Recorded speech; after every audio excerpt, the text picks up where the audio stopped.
Tonight on NewsCenter, a historic bilateral summit between South Korea and Iran. President Park Geun-hye becomes the first South Korean president to make a state visit to the Persian country and to hold a one-on-one with her Iranian counterparts. Presidents Park and Rouhani oversee the signing of more than 60 agreements for bilateral cooperation in fields ranging from oil and gas, railroads to tourism, technology, and education. The Iranian president urges a nuclear weapon-free Korean peninsula. A British firm's Korea unit apologizes over deadly lung injuries linked to the use of humidifier sterilizers marketed by the firm. NewsCenter begins right now.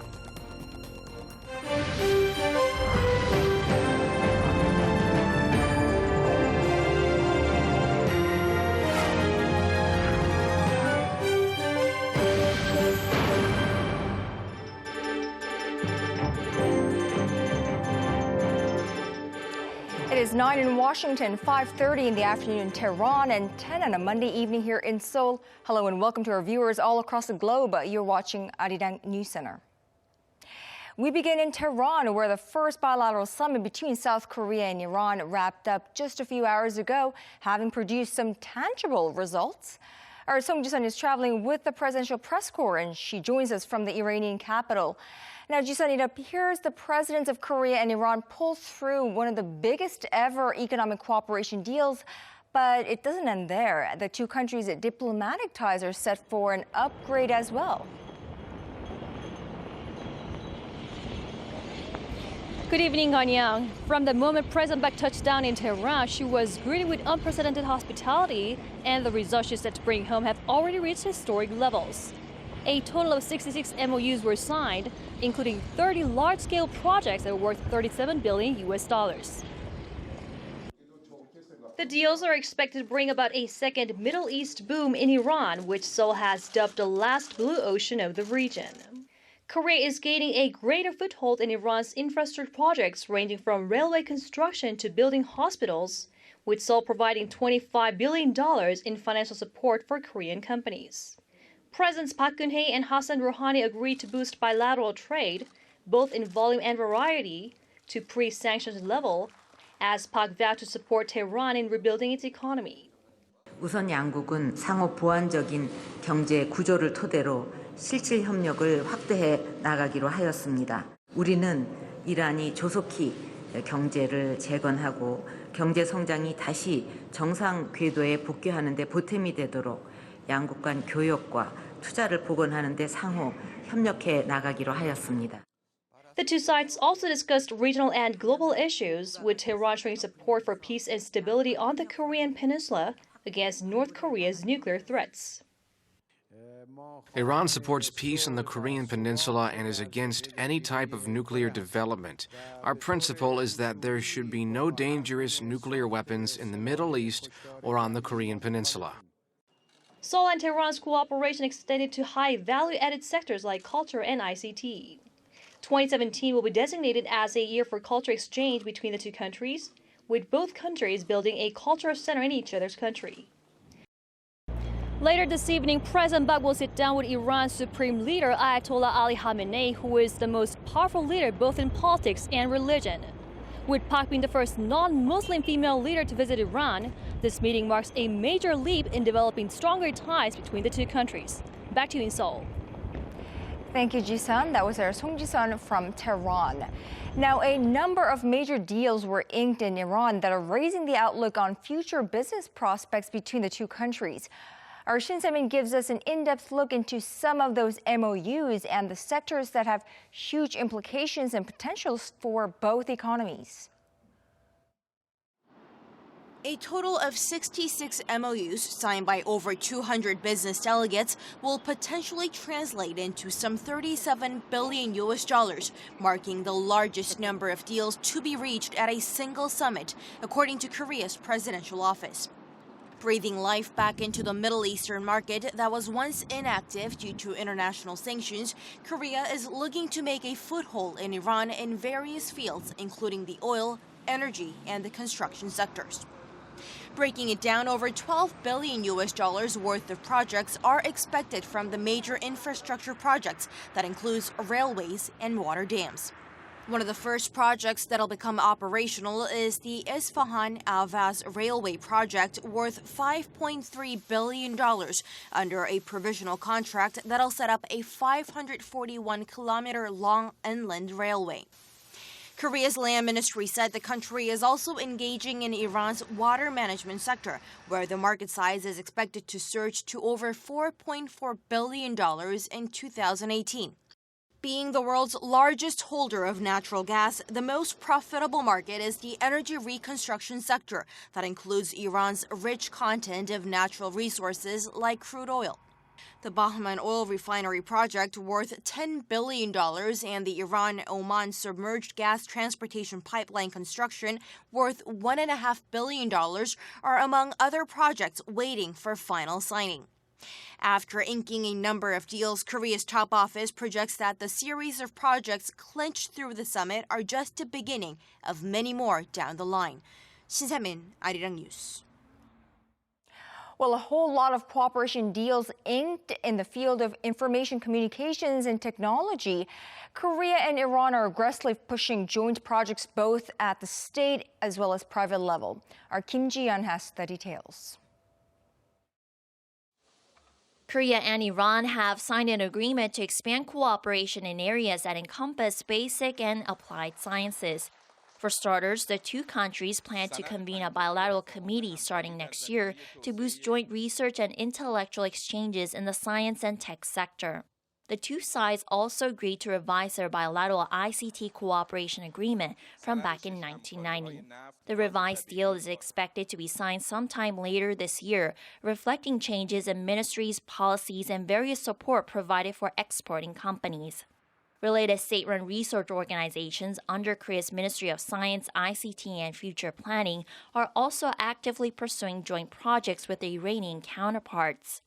The Electronics and Telecommunications Research Institute, or ETRI, and Iranian investment agency TEM Invest, which currently owns 50% of Iran's largest telecommunications operator TCI, have signed an agreement to become strategic partners in the commercialization and development of ICT in Iran.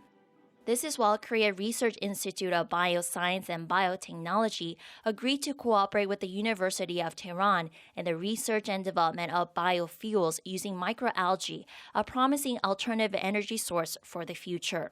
Korea's leading telecommunications operators, including KT and SK Telecom, have also made progress to advance into the Iranian market. KT has partnered up with Iran's TCI to expand broadband infrastructure there, while SK Telecom will be working with the country's energy ministry and state-run gas corporations to build smart systems utilizing the Internet of Things.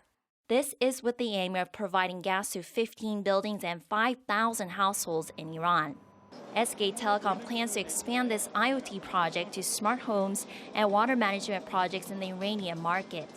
Multinational growth consulting firm Frost & Sullivan projected in December last year that the Iranian ICT market is set to grow at an average rate of around 9% annually to reach $28.9 billion by 2020.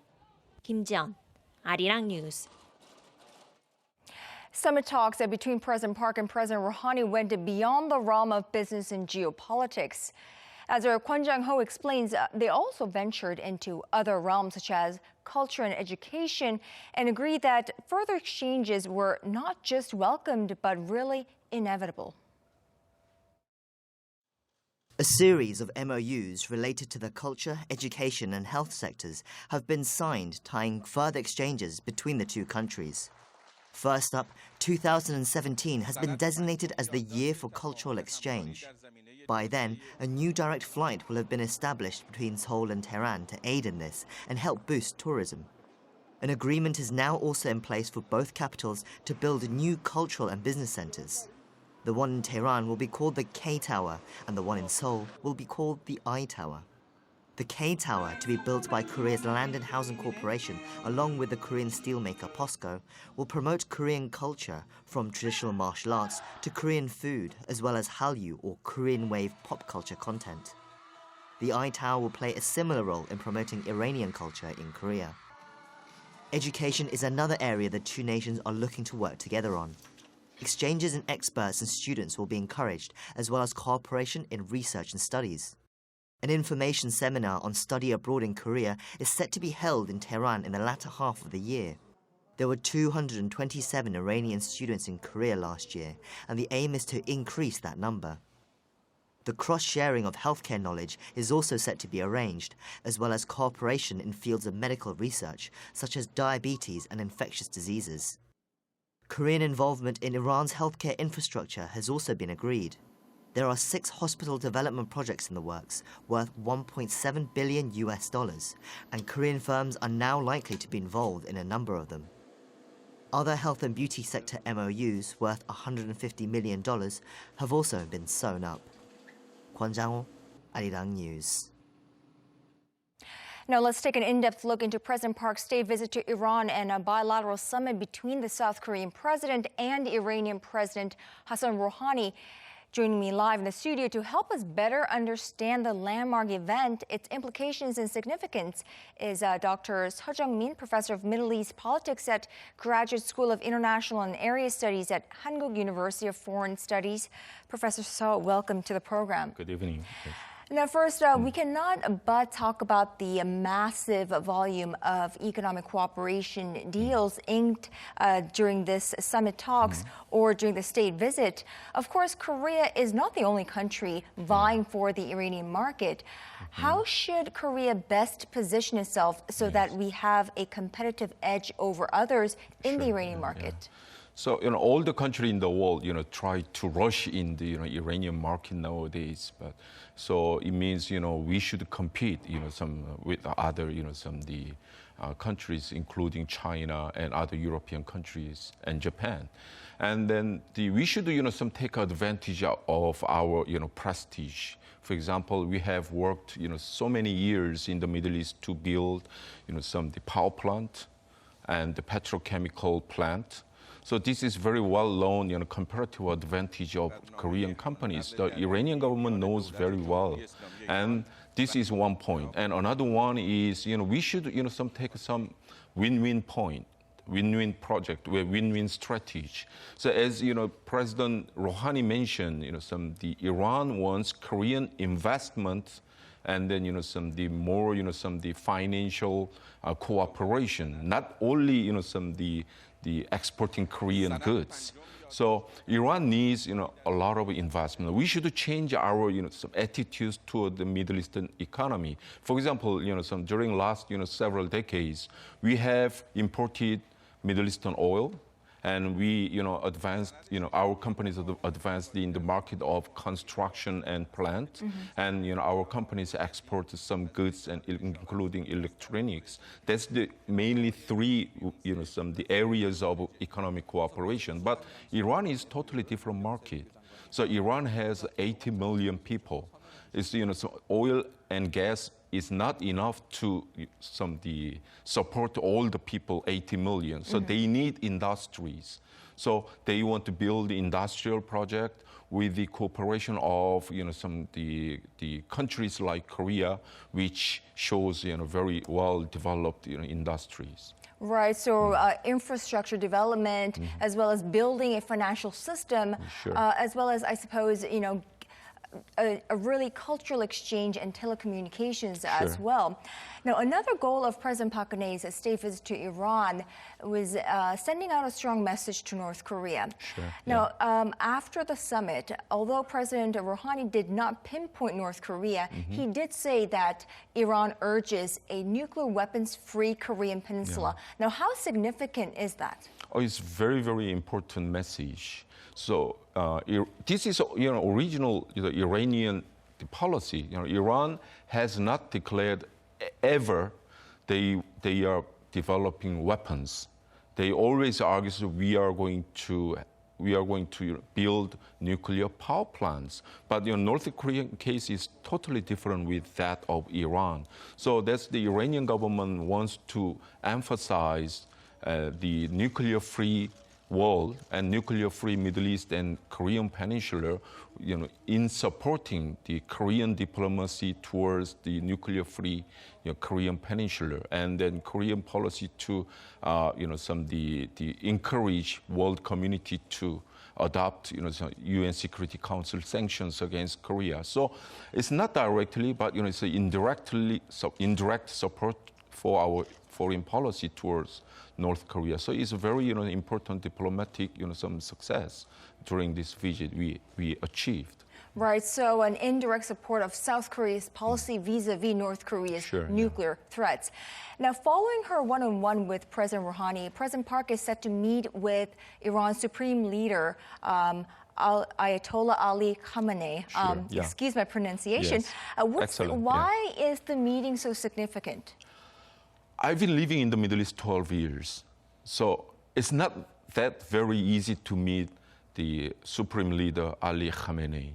So this is very special care from the Iranian side. So it means they do respect our our country, our president, and the economic cooperation with us. So Ali Khamenei is the final and real decision maker in every aspect of Iranian politics and economy, including some nuclear policy and including foreign policy with all the countries, including North Korea. So if the President Park meets the Khamenei and they may talk about the nuclear some issue and the Korean Peninsula issue, is this very significant the achievement to press some North Korean nuclear some initiatives. And then Ali Khamenei has allowed some the nuclear and the ballistic missile cooperation with North Korea. But now he's facing with South Korean president, and if they talk some frankly each other about this issue, this event itself gives some pressure, diplomatic pressure against North Korea. So definitely highly symbolic and practically important as well. Seo Jeong-min, Professor of Middle East Politics at Hankuk University of Foreign Studies, thank you indeed for your insights tonight. Thank you. Thank you for having me today. Now, President Park Geun-hye's summit with her Iranian counterpart Hassan Rouhani comes after Tehran's landmark nuclear deal to curb its nuclear activities. The meeting is sure to turn up the pressure on North Korea, and some have wondered whether it could lead the regime to take the same path as Iran. Our Connie Kim turns to some experts for their analyses. President Park's visit to Iran is historic, not only for the expected economic and diplomatic outcomes. Experts are also predicting it'll have an effect on Iran's ties with North Korea.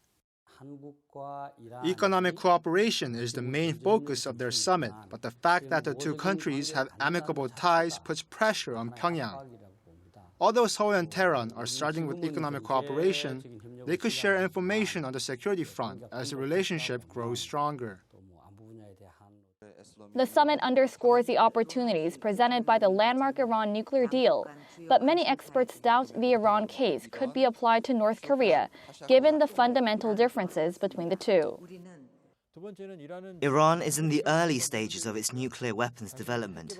It has not conducted a nuclear test, while North Korea has conducted 4. In addition, Iran has started developing its nuclear weapons program to become a leading power in the Middle East, while North Korea's motive is to survive in the international community. North Korea and Iran have well-established ties. They've been providing each other with funds and technology for the development of weapons of mass destruction. In 2012, North Korea and Iran signed an agreement for technology and scientific cooperation, with Iran's missile experts reportedly helping the North successfully launch a long-range missile that year. A high-level Iranian delegation was reported to have observed North Korea's third nuclear test in 2013. Given that history, it's clear the summit between South Korea and Iran and the closer relationship it signifies could pose a threat to the relationship Iran has with North Korea.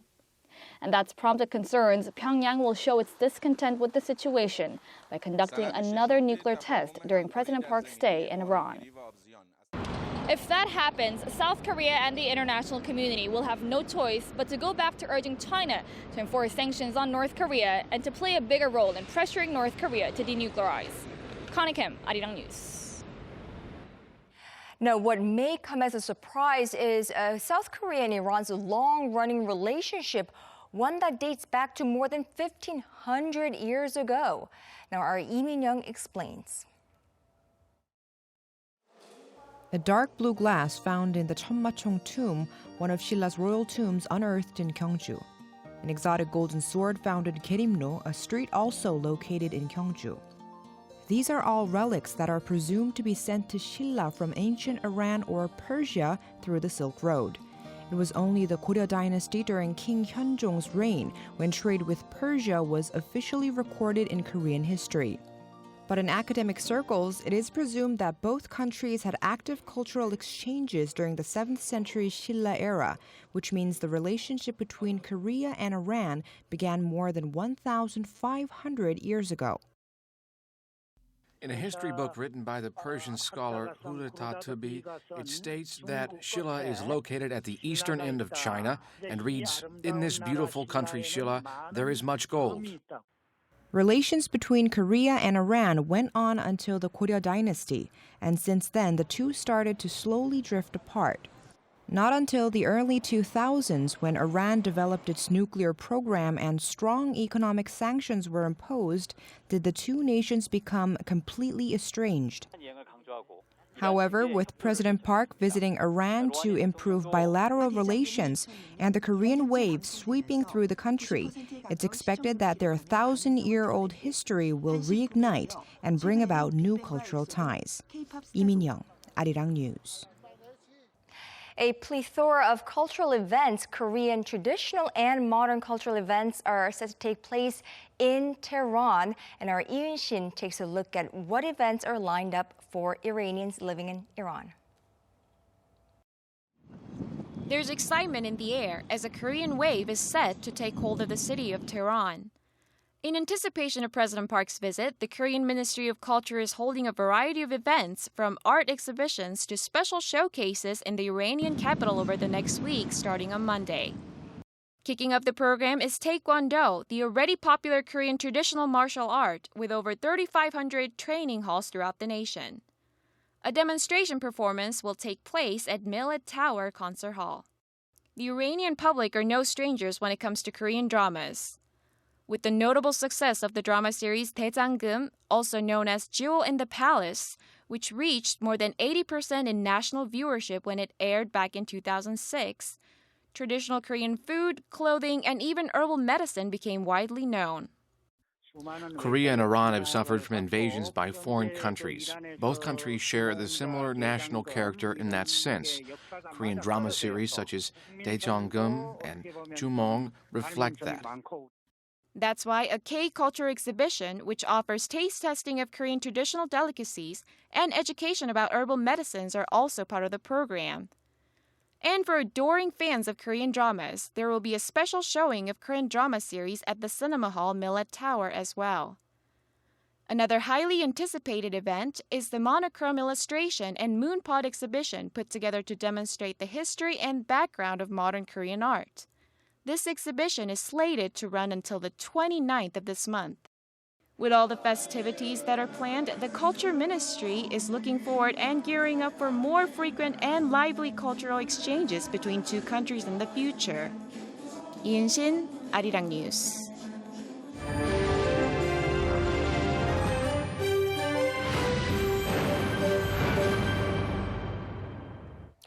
North Korea's Workers' Party Congress is just days away, and Seoul is on the lookout for a possible nuclear test by the North. Our national defense correspondent Kim Hyun-bin has the latest from the Defense and Unification Ministries of Seoul. South Korea's defense ministry on Monday reiterated that North Korea could conduct another nuclear test before or soon after a rare party congress slated for this week. There is a possibility that the North could conduct an additional nuclear test and fire off a mid- or long-range missile around the party congress. North Korea is scheduled to hold its first Workers' Party Congress in 36 years on Friday, and is widely seen as a chance for the regime's leader, Kim Jong-un, to solidify his grip on power. Experts also believe that Kim is trying to build up his accomplishments ahead of the meeting. North Korea conducted its fourth nuclear test in January, followed by an intercontinental ballistic missile launch the following month, and numerous mid-range ballistic missile tests in recent weeks. South Korea's unification ministry said that Seoul is closely monitoring the situation, but no particular signs of a test have been detected. That's in sync with analysis of recent satellite imagery by North Korea monitoring website 38 North, which says Saturday that there are signs of continued low-level activity at the North's Punggye-ri nuclear test site. It pointed to a few trailers and mining carts, but noted that it is impossible to tell whether the activity is related to maintenance or test preparations. The site did say, however, the North's nuclear test in January shows it has the ability to conduct another nuclear test relatively unnoticed and with little or no warning. Kim Hyun-bin, Arirang News. The debate over what role Korea's central bank should play in the process of corporate restructuring is heating up. Facing pressure from the government to step up its part in tackling corporate debt, the BOK seems to be engaged in a careful act of balancing. For details, here's Hwang Ji-hye. Corporate restructuring is a crucial task the Korean economy is facing, and the Bank of Korea says it will actively play its part that's deemed necessary in the process. Governor Lee Ju-yeol on Monday urged senior central bank officials to closely study what kind of role the BOK can play. He also asked officials to thoroughly discuss issues related to raising capital for state-owned banks to support the government's restructuring drive in a task force of related ministries and regulatory bodies set to launch later this week. The governor's comments come as pressure piles up on the BOK to engage in providing the funds needed for overhauling the country's cash-strapped shipping and shipbuilding companies. Calls are growing, especially from the government, for the central bank to execute its authority to pump out more currency and buy up bonds of state banks, referred to as Korea's own quantitative easing. Over the weekend, Finance Minister Yoo Il-ho said financing the costs of corporate restructuring should be done through policies that combine both fiscal and monetary measures. Ahead of those remarks, however, Bank of Korea Deputy Governor Yoon Myung-sik said Friday that necessary funds for restructuring should come from state coffers. Experts say the governor's remarks on Monday are an effort to tame speculation that a rift may be opening up between the government and the central bank. And all eyes are now on what kind of measures, if any, the two chiefs, Minister Yu and Governor Yi, will be able to come up with when they meet in Frankfurt, Germany, for an annual meeting of the Asian Development Bank this week. Hwang Ji-hye, Arirang News. In the political realm, Korea's three main political parties are busy at work trying to get their houses in order before the next National Assembly convenes on May 30th. Our parliamentary correspondent Kim Hyun-gil reports. The ruling Saenuri Party will elect a new floor leader on Tuesday. The candidates have vowed to revamp their party, which has fallen into crisis after a crushing defeat in the April general election. I will establish authentic cooperative relations by truthfully delivering the public sentiment to the presidential office. We need to commit to realizing President Park's policy goals during her remaining term. The main opposition Minju Party of Korea is also set to pick a new floor leader on Wednesday and select a new chairman in the coming months. Meanwhile, the minor People's Party has turned its focus on overhauling Korea's education system. The government should undertake structural reforms to find new growth engines and create jobs. Revamping Korea's education system is the answer. The three parties will also pick new members of the 18 parliamentary standing committees before the incoming 20th National Assembly. Kim Hyun-gil, Arirang News. 5 years after allegations began to emerge against Oxy's toxic humidifier disinfectants, the CEO of the company's Korean unit has finally delivered a formal public apology. But the move is far from producing a sense of closure for the many victims and their families who have suffered over the years. As our Hwang Ho-jun reports, many are questioning whether it's too little, too late. Asthma, pulmonary fibrosis, cirrhosis.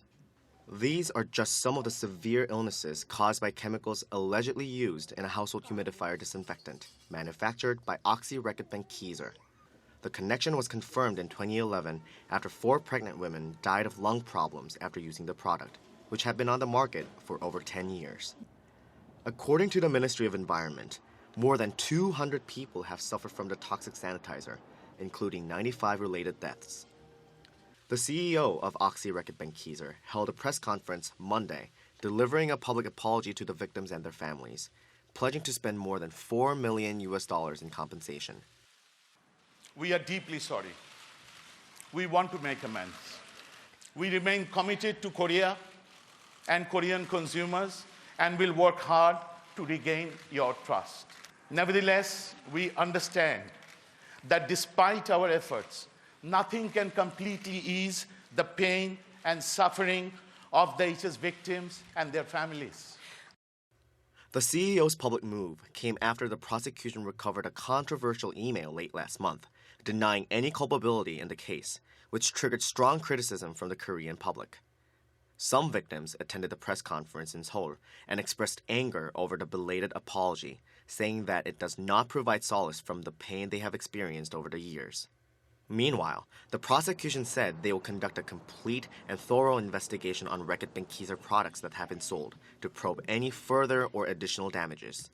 Hwang Ho-jun, Arirang News. Now, shifting our focus, 4 of Korea's grand palaces are hosting the Royal Culture Festival to give visitors a glimpse into the life of the royals from ages past. Organized by the Korea Cultural Heritage Foundation, the event, which also offers performances and exhibitions, runs through Sunday. So make sure you check it out. Here's our Lee Ji-won. Colorful lights illuminate the walls of Hungnaemun Gate, and graphics dance to the music that fills the air. From massive swirls to gigantic water drops, Hungnaemun Gate is turned into a canvas that portrays digital art. The performance captures the attention of passers-by, drawing them into Gyeongbokgung Palace. I thought the performance was amazing, inspiring even. Lights of every color splashing onto the walls and the sound of a baby's laughing made it very enjoyable. The performance is part of the Royal Culture Festival, which is now in its 2nd year. Various activities and exhibitions are taking place at 4 different palaces in central Seoul: Gyeongbokgung, Changdeokgung, Changgyeonggung, and Deoksugung. Some of the living quarters have been renovated to preserve their original use and to allow easier access. For instance, Emperor Gojong's library Jibokje is now open for visitors to read books.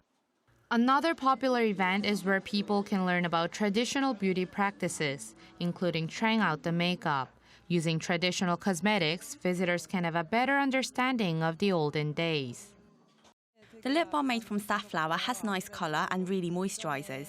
I feel like it's also better for my lips because of its natural ingredients. And with the cool breeze and beautiful scenery, visitors not only enjoy the activities, but also get to appreciate the traditional beauty of the palaces. The festival aims to give visitors a glimpse into palace life and a better understanding of the country's rich cultural heritage. The events, from exhibitions to performances and more, highlight some of the best of what traditional Korea has to offer. Lee Ji-won, Arirang News.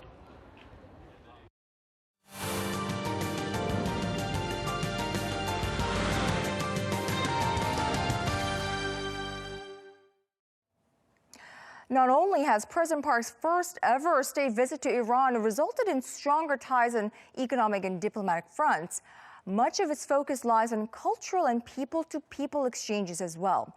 Well, that's particularly welcome news for those Iranians living in Korea. Iranians living alongside Koreans in the nation's capital, Seoul. Our news feature tonight with Oh Soo-young. Surana Behbahani, an Iranian undergraduate student at Seo Jeong-min University, came to Korea 5 years ago to study animation. But his reasons for moving here went beyond education. He came on a path of self-discovery. I wanted to get out of my comfort zone, and I've always been interested in East Asian countries. Between Korea, Japan, and China, I found Korea the most fascinating. Behbahani is one of the more than 300 Iranians in Seoul, here to work, study, or settle down. Adjusting to Korean life for students like Behbahani involves making new friends, doing studies in Korean, and finishing tough assignments round the clock. Still, Behbahani makes it his priority to support his peers as student president of the animation department. No one sees Sureno as a foreigner. He's actually more Korean than some. He's dedicated to his responsibilities and is passionate about serving other students. I received only love and support from my senior classmen and professors, so I wanted to pay forward this love. I would like to help my classmates as much as I can. Taking his experience and life lessons he learned in Korea, Behbahani hopes to share his story through his animation works. Animation can be a way to deliver the emotions I felt, my thoughts on life, my philosophy. I want to return to Iran and share what I learned in Korea. Sude Najafizadeh is here working on her postgraduate degree in textile arts at Hongik University, Korea's most prestigious university for art. To make the piece, Najafizadeh put together some of the photos that she's taken during her 2 years in the country. I collected my memories here to create a silhouette of my friend. For her, her friends are everything. Her Korean friends in Iran were the ones who led her to Seoul, introducing her to Korean food, music, and most of all, her favorite TV dramas. I was 16 when I watched my first Korean drama, 대장금. I was fascinated by the story, the food, and the interior decor. Once she decided to experience Korea for herself, Najafizadeh made a great effort to master the language, which she now speaks fluently. And in the same way she was introduced to Korea, she now wants to share with her friends back home the country she fell in love with. I want to be a bridge between Korea and Iran and show Iranians that K-pop and dramas aren't all there is. There's also fine art and culture. On the eastern side of Seoul, a businessman called Shin Se-jong goes through some numbers. My Iranian name's Karun, but I've changed my name to Shin Se-jong after Korea's King Sejong. I'd like to be great like him.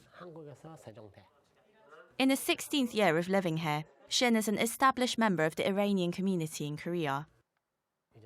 When I return to Iran, I feel homesick after about 10 days. I consider Korea my country now. Though if there's a football match between the two countries, it's Iran all the way. But of course, I root for Korea if they're playing another country. Shin has built a sturdy business in auto parts, steel and machinery, and he is keen to promote further trade between his two home countries. Korea has the technology and Iran has natural resources. Doing business in Iran will also open doors to surrounding countries. I think Korea will profit greatly, but they need to hurry. Shin hopes that cultural ties between Korea and Iran will deepen and that misconceptions will be broken. Koreans think Iranians are Arabs, but we're Persian. They also think of danger or terrorism, but those are misconceptions.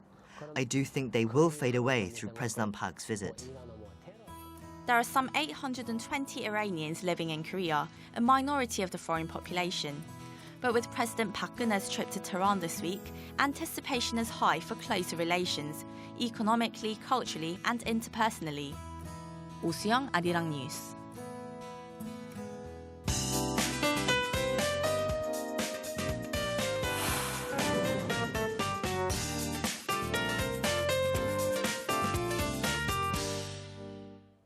Well, we started off the month of May with a picture-perfect day, but now heavy rains and strong winds have moved in. For more, here is our Lee Ji-hyun at the Weather Center.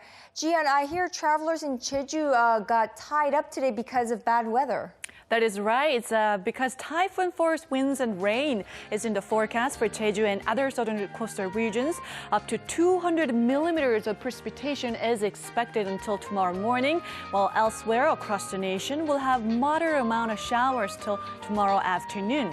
Warm summer-like temperatures were felt earlier today, but the onset of rain and strong gusts will cause the mercury to drop.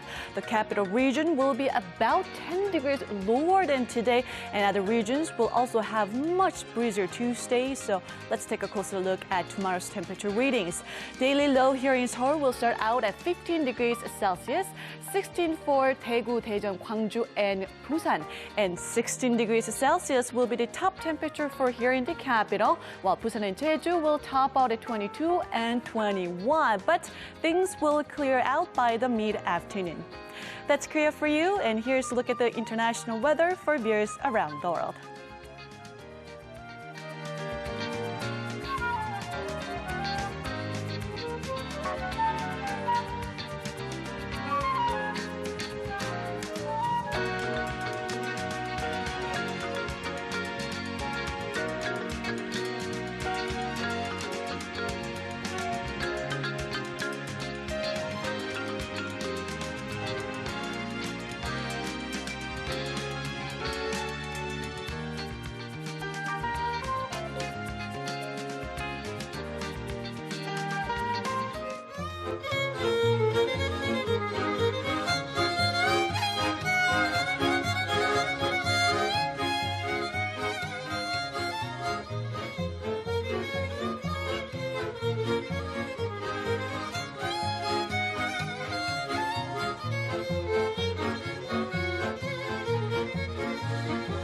tej strony jeziora stoi zielona, a na tej lice zieleniutkiej się kasztory śpiewają, a na tej lice zieleniutkiej. A small Poland in Seoul. That is a broadcast on this Monday night. I'm Moon Gan-young. Hope you enjoyed our show tonight. For our viewers in other parts of the world, have a good one. For those of you in Korea and across Asia, a good night from Seoul.